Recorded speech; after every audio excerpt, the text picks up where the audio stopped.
Yeah, cool. All right, guys. Well, first of all, thank you for coming down.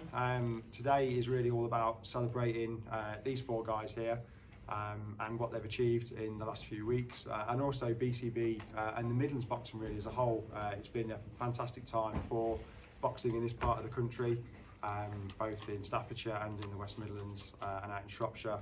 BCB's been a massive part of that. So I want to introduce obviously a few people that are up here.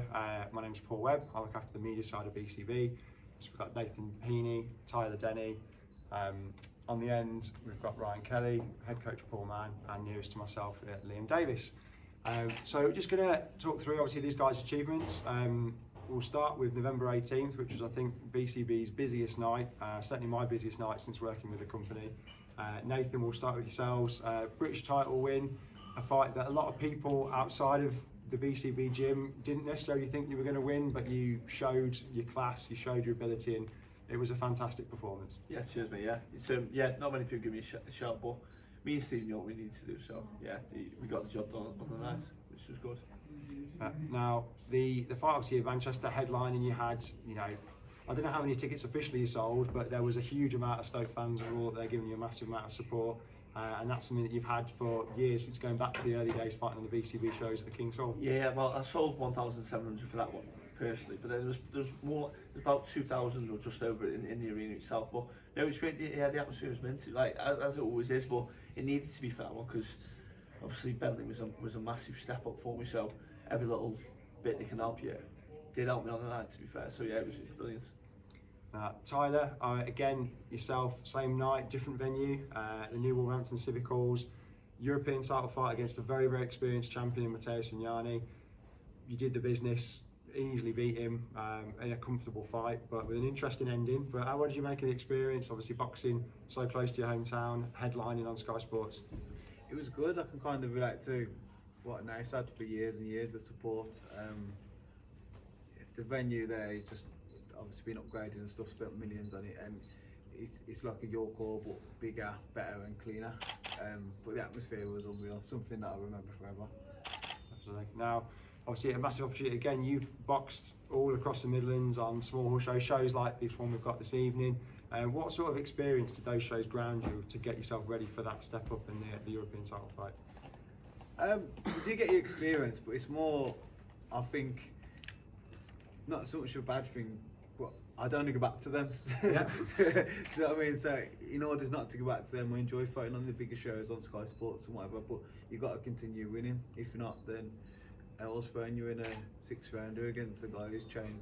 You got an opponent 3 days before and he's changed for the 3rd time already that week. So I enjoy what it is now. I enjoy how, you know, the big time really of it, really being on Sky, boxing, Wolverhampton, headlining as well is even better. So I've got to keep winning for that to continue. Absolutely. Now, someone who's used to the big time now, fighting on BT Sports regularly, headlining in his own arenas in Telford, but you were up in Manchester, Liam. Very exciting fight. I think you maybe made it a bit more exciting than it needed to be. I'm not sure. Tristan was panicking a little bit in that 3rd, but you recovered so well. You did it with only a flash knockdown. You went on to put an emphatic stoppage, and most people said, you know, it was the fight of the night. Yeah, I think it was the only stoppage of the night, and I agree it was the fight of the night. It's probably the first time I could say, or maybe the one before that, but yeah, it was good. Good, nice change in Manchester. We went up, spent the week there. Still got a chase who's got to give my money back for the parking, but we'll get that sorted. And yeah, it was a good experience. Like I've been at Telford the last couple, and it's nice, but change of scenery was nice, and I think everyone enjoyed the fight and the weekend. Most people come up for a weekend, so it was nice. Yeah, it's a big performance. Obviously, you were already well world ranked anyway, but the new updated rankings, and I got you number 5 in the WBC. There's going to be a lot of talk about world title fights for you next. Or what do you want to do? What do you think 2024 will bring? Yeah, I think I'm ready for a world title.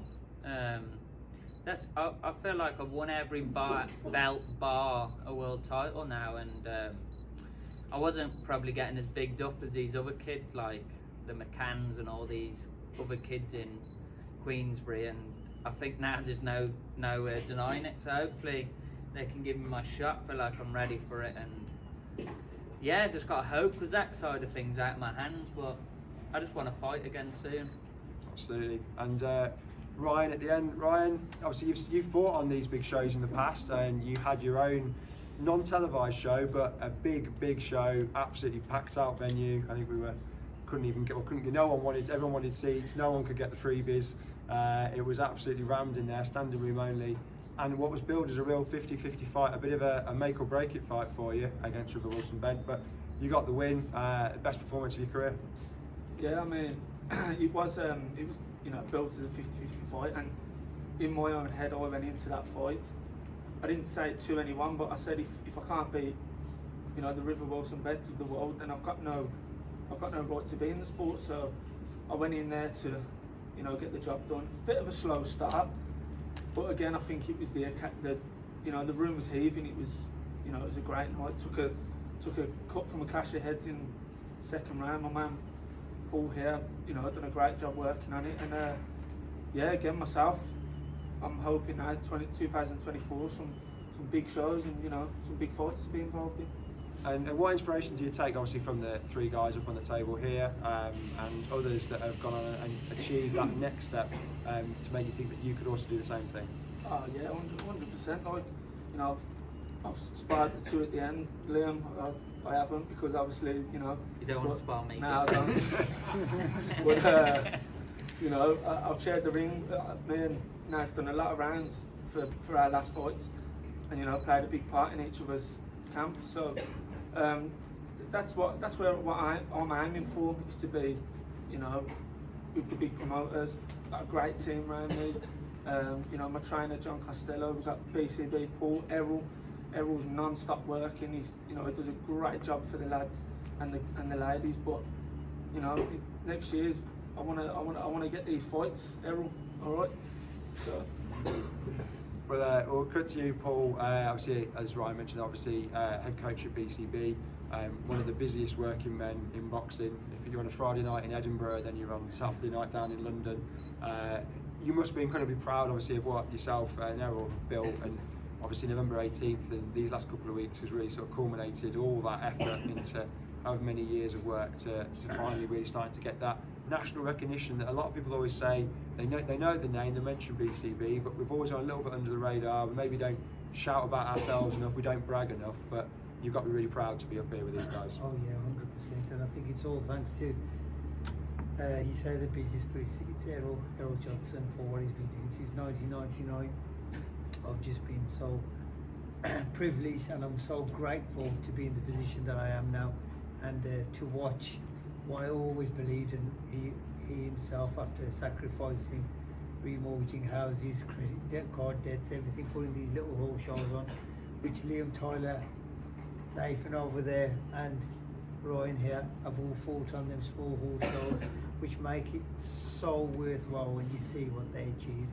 And like we said, when Nathan, big, massive underdog, Tyler, no one ever believed that he'd get to this level. Liam's always right off in every fight that he has. And Ryan, the fight that he had, I think it's one of the fights of the year on a small hall show. So I'm just so privileged and grateful, and thank you all by the grace of God to what they've achieved, and it's just amazing, and it's onwards and upwards from here. World titles next. You'd say I'm number one. You're all number one. Always battling for favourites in time. Just a quick one, guys. Obviously, 2024. We're talking about achievements from this year. Your opportunities and your options are massive for next year. We'll start at the end, Nathan. You've been, on the TalkSport breakfast show of Alan Brazil. You've been everywhere. There's a huge amount of interest in yourself now. You've got that British title. You've got the WBA Continental title. What do you want to do next? I'm seeing Frank in Georgia on Monday, so I'll speak to them there and see what's happening. But it sounds ridiculous to obviously say about a world title, but he was lining Bentley up to fight Janabek for a world title next year. Yeah. So I did a good job on Bentley, to be honest. I felt good in there, and I'd love to just take a spot, to be honest.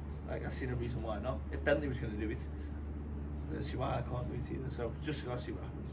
Absolutely. Tyler, could it be maybe potentially a defence of the European title back at Wolverhampton now, which you love the venue, you mentioned it earlier. Again, you've got lots of options. What do you want to do next?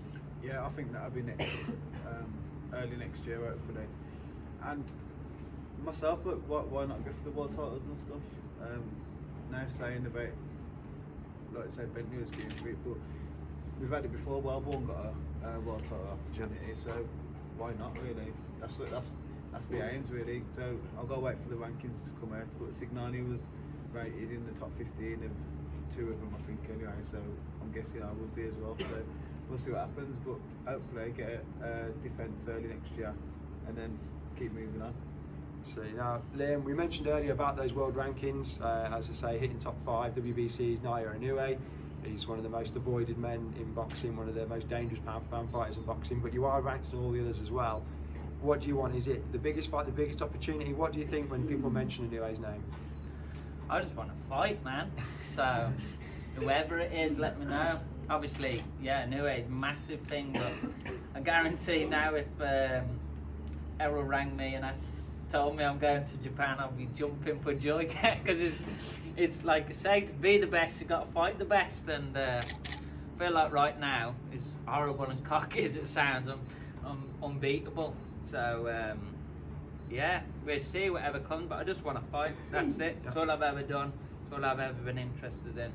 So hopefully fight soon as possible, and don't have to wait around too long. Absolutely. And finally, just Ryan on the end. Again, you're in a really interesting position now. Obviously, you've picked up that version of the Commonwealth Silver title. There's going to be lots of options for, hopefully, for televised fights. Obviously, with whether it be with Frank Warren, whether it be with Boxer or on DAZN, because they're all putting shows on in this part of the world. What do you want to do next, and what do you think your next opportunity could be? Do you know, just keep progressing now. I don't really look to make a defence of this title unless something big came, but it's for me now, it's just about progressing and moving on, and I really feel like I'm only just getting started. I know I'm 22 fights in, but for me I'm just getting started. I'm still, I'm 30 in January, so it's not like I'm an old man. I'm just getting started, so like again, I believe in my team, and I believe that they'll do the right thing by me. And again, like Liam just said, I've never said no to a fight. I don't shy away from fights. So if the challenge comes my way, then I will be taking it. Do you want a British or European shot? Listen, mate, I'd keep being the biggest ticket seller in Telford that way. Like we said, that's it. That's good, man. I had that about 4 years ago. It's the one question I've not put to you two, to be fair. I don't think it would happen, but there's a lot of people, obviously, in social media who probably don't know the relationship that you two guys have, that have said about a British and European fight. It's obvious, because obviously Telford's got the European. But so the next step from that would be the European, wouldn't it? But yeah, me and Tal have done many rounds together. And it's, I've never had a good spar with Tal ahead. So if we get out inside, we will have it. Yeah. You're Royal Excellency and all that, mate. You give us whatever, mate. But yeah. Wolverhampton, Riyadh. What's the difference? Okay, guys, thank you very much. We're just going to grab these guys all together just to get some pictures for you, and then break up for some one-to-ones. All right? Thank you. Yeah, man.